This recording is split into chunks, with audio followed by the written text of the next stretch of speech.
तो चलिए शुरू करते हैं। हार्दिक स्वागत છે એક નવા બ્લોગમાં. અમે જઈ રહ્યા છીએ આ લગ્નની મીઠાઈ લેવા, એ પણ જુનાગઢથી પીઠાડિયા. તડકો એવો હતો ને કે બપોર ઓછાના નીકળ્યા હતા 1:30 વાગ્યાના. અને ઓલા વિમાનના ભાઈ બેઠા જો એ પન્યું નાખ્યું.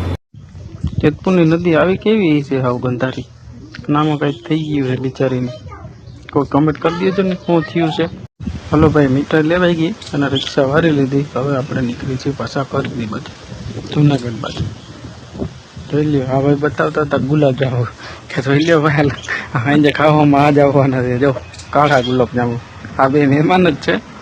એ ભાઈ એમ કહેતા હતા કે ઉતારી લ્યો. આ જોઈ લ્યો પીઠાડિયાનો રસ્તો, ગામ જ પીઠાડિયા છે. અને ઉપર આપણે નહીં ખાતા છાઈસના ગ્લાસ.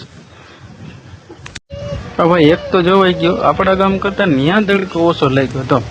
પણ નીકળતા નીકળતા લૂ ઓછી લાગતી હતી અને તડકો ઓછો લાગતો હતો. સમજે ભાઈ, એક તો જોવાઈ ગયું, ગમે ત્યાં જાઓ કન્સ્ટ્રક્શનનું કામ તો ચાલુ અને ચાલુ જ હોય.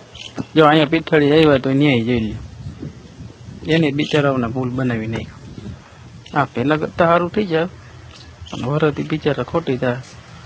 આવા ગંધારા રસ્તામાં હાંકવી, ધૂળ ઉડાડે.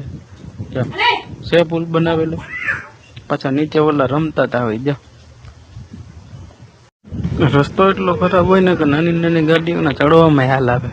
લીવર દીધા જ રાખો ને ત્યાં તો માન ચડે ગાડી, માન ચડે તો પાછો આવી ગયો. આપણે ને ચડાવતો લીવર દેતો જતો હોય અરીસામાંથી.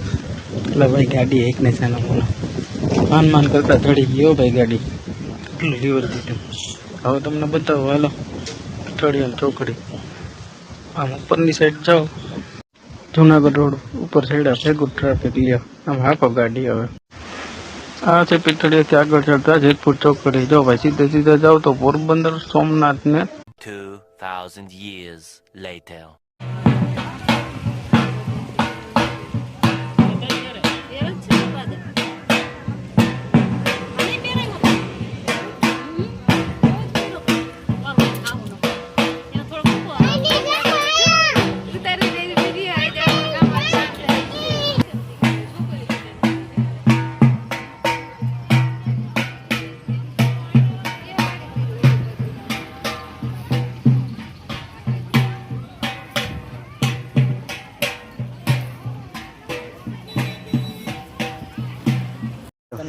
આ એમ કે છે બ્લોગ બનાવો. વ્લોગ ચાલુ કરી દીધો.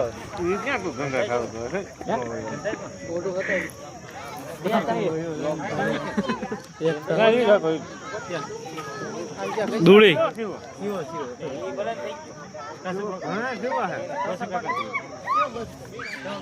દીપકભાઈ પાસે જમવા બિના ઇન્વિટેશન કે જમવા હોય તો દીપકભાઈ નો કોન્ટેક્ટ. તારું કે હું આમાં ઓલું કંઈક કરું છું, હું કંઈક કરું છું, મને નથી ખબર હું કરું છું. ઓલો માં ઉભો એનું કે ઓલો પાછો અહીંયા ઉભો છે કે હું પછી કરી બીજા પછી ઘરે લાઈન ની રાહ જોઈ, લાઈન ની રાહ જોઈ છે. આ દીપકભાઈ છે ઘંટીઓ. આ ખાવા માટે માણસો વધતા ઓછા પડતા હતા, કોન્ટેક્ટ કરો. લાઈન બતાવો, આકલી થઈ ગઈ આ લાઈન કઈ જોઈ. કેટલા બેરોજગાર છે તમે જોઈ શકો. હા